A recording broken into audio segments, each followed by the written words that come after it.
कहाँदेखि हो?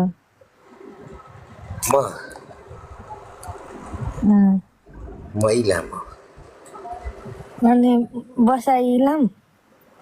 होइन, अहिले यसो बाहिरतिर छु। कुन देशतिर?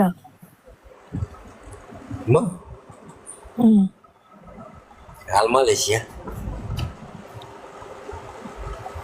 बिहे गरेर छैन?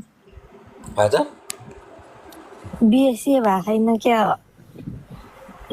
कहाँ बिहे गर्नु, कमाउने बेलामा कहाँ बिहे गर्नु? बाँझै त नबसन हो साथी हो के हो? त्यस्तो कमाउने बेलामा कहाँ बिहे गर्नु अहिले? छैन बिहे गर्ने बेला भएको छैन त नि। बेला त भएको छैन सर्न, हजुर, छैन भएको, दारी नै पर्ला छैन नि।